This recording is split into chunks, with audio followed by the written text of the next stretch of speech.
کیا میت کی طرف سے قربانی کرنے کا کوئی جواز اللہ کے نبی صلی اللہ علیہ وسلم کے قول، فعل، آپ کی تقریر سے کوئی بات نکلتی ہے کہ جس سے یہ بات ثابت ہوتی ہو کہ میت کی طرف سے قربانی کرنا جائز ہے، یا اللہ رب العزت کے قرآن سے ایسا کوئی حکم، کوئی اشارہ ہمیں ملتا ہے کہ میت کی طرف سے قربانی کرنا جائز ہے؟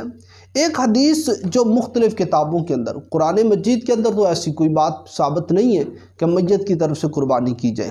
احادیث مبارکہ کے اندر ایک حدیث جو مختلف کتابوں کے اندر آتی ہے، جو جامع ترمذی کے اندر، مسند احمد کے اندر، سنن الکبریٰ للبیہقی کے اندر اور سنن ابو داؤد کے اندر، یہ میرے ہاتھ کے اندر امام ابو داؤد کی کتاب ہے سنن ابو داؤد، اس کے اندر حدیث نمبر 2790 امام ابو داؤد ایک چیپٹر مقرر کرتے ہیں، ایک باب مقرر کرتے ہیں، باب الاضحیۃ عن المیت، میت کی طرف سے قربانی کرنے کا باب۔ وہ نیچے ایک روایت پیش کرتے ہیں کہ راوی حنش بیان کرتے ہیں کہ میں نے علی رضی اللہ عنہ کو 2 مینڈے قربان کرتے ہوئے دیکھا، تو میں نے کہا یہ کیا ہے، یعنی آپ 2 مینڈے کیوں قربان کر رہے ہیں؟ تو انہوں نے فرمایا کہ رسول اللہ صلی اللہ علیہ وسلم نے مجھے وصیت کی تھی، یعنی کہ ان رسول اللہ صلی اللہ علیہ وسلم اوصانی، اللہ کے نبی صلی اللہ علیہ وسلم نے مجھے اس بات کی وصیت کی تھی کہ میں ان کی طرف سے قربانی کروں، پس میں ان کی طرف سے ایک قربانی کرتا ہوں، ایک قربانی اللہ کے نبی صلی اللہ علیہ وسلم کی طرف سے کرتا ہوں۔ اب ذرا غور کریں کہ اس کے اوپر جو باب مقرر کیا امام ابو داؤد نے، وہ باب کیا؟ باب الاضحیۃ عن المیت، میت کی طرف سے قربانی کرنے کا باب۔ نیچے روایت کون سی پیش کرتے ہیں کہ علی رضی اللہ عنہ نے نبی صلی اللہ علیہ وسلم کی طرف سے قربانی کی۔ باب کیا ہے؟ قربانی سیدنا علی رضی اللہ عنہ کر رہے ہیں۔ یہ ایسے ہی ہے جیسے کہ امام بخاری رحمۃ اللہ علیہ نے صحیح البخاری کے اندر ایک باب مقرر کیا، چیپٹر مقرر کیا کہ میت کا بوسہ لینے کا باب، میت کا بوسہ لینے کا باب مقرر کر کے نیچے حدیث، نیچے عمل پیش کیا سیدنا ابو بکر صدیق رضی اللہ عنہ کا کہ انہوں نے نبی صلی اللہ علیہ وسلم کا بوسہ لیا۔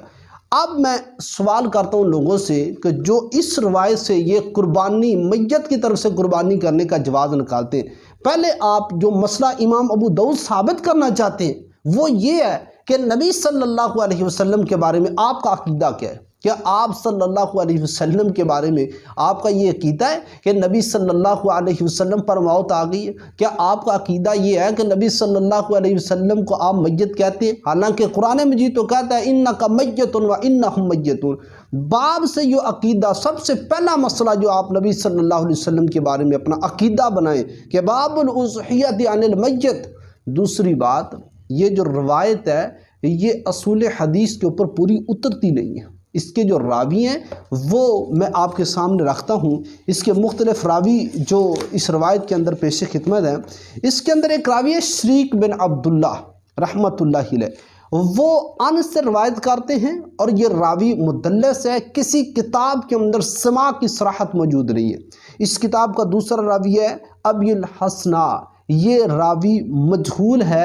امام ابن حجر اسقلانی نے تقریب و تہذیب کے اندر اس کا تذکرہ کیا ہے۔ تیسرے راوی اس کے اندر حکم بن عتیبہ ہیں، یہ راوی بھی انس سے روایت کرتے ہیں اور یہ بھی مدلس ہیں، تدلیس کرتے ہیں۔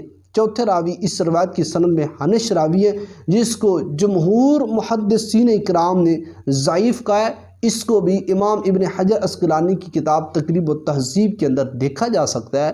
تو یہ روایت اپنے اصولوں کے اوپر پوری نہیں اترتی، اور اگر پوری اترتی بھی ہو، اور جو عقیدہ امام ابو داؤد ثابت کر رہے ہیں کہ باب الاضحیۃ عن المیت سے، کیا نبی صلی اللہ علیہ وسلم کو آپ کیا سمجھتے ہیں؟ آپ صلی اللہ علیہ وسلم کے بارے میں کیا یہ عقیدہ رکھتے ہیں کہ آپ صلی اللہ علیہ وسلم کسی میت کے حکم کے اندر ہیں؟ حالانکہ امام ابو داؤد یہی بات ثابت کر رہے ہیں۔ یہ باب سے یہ بات ثابت ہو رہی ہے، جیسے امام بخاری رحمۃ اللہ علیہ نے کہا کہ میت کا بوسہ لینے کا باب، نیچے سیدنا ابو بکر صدیق کی روایت پیش خدمت کی، انہوں نے عمل پیش کیا صدیق کا کہ سیدنا ابو بکر صدیق نے نبی کا بوسہ لیا۔ کس حالت کے اندر؟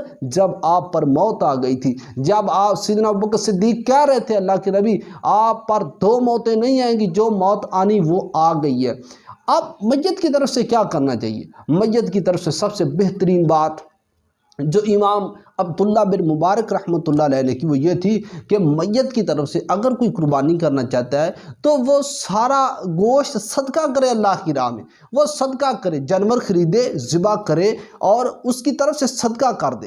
قربانی کے گوشت اور صدقہ کے گوشت میں کیا فرق ہے؟ قربانی کا گوشت بندہ کھا سکتا ہے، ذخیرہ کر سکتا ہے، اس کو گھر رکھ سکتا ہے، لوگوں کے اندر تقسیم کرتا ہے، خود بھی کھاتا ہے، دوسروں کو کھلاتا ہے۔ لیکن جو صدقے کا گوشت ہے وہ انسان خود نہیں کھا سکتا، اس کے اندر ایک بوٹی بھی انسان اپنے گھر کے اندر نہیں رکھ سکتا، ذخیرہ نہیں کر سکتا۔ صدقہ سارے کا سارا اللہ کے راستے میں قربان کرنا، صدقہ سارے کا سارا ہی اللہ کے راستے میں دے دینا ہے۔ تو میت کی طرف سے اگر آپ قربانی کرنا چاہتے ہیں تو اس کو صدقہ سمجھ کے کریں اور وہ سارے کا سارا گوشت اللہ کے راستے میں تقسیم کر دیں، اس سے ایک ذرہ برابر بھی اپنے گھر کے اندر نہ رکھیں۔ قربانی اگر کرنا چاہتے ہیں تو قربانی اپنے لیے کریں، قربانی سے آپ خود بھی کھائیں گے، دوسروں کو بھی کھلائیں گے۔ قربانی کا گوشت آپ ذخیرہ بھی کر سکتے ہیں، رکھ بھی سکتے ہیں، لیکن صدقہ سارے کا سارا اللہ کے راستے میں آپ نے دینا ہوگا۔ اللہ میں عمل کی توفیق عطا فرمائے۔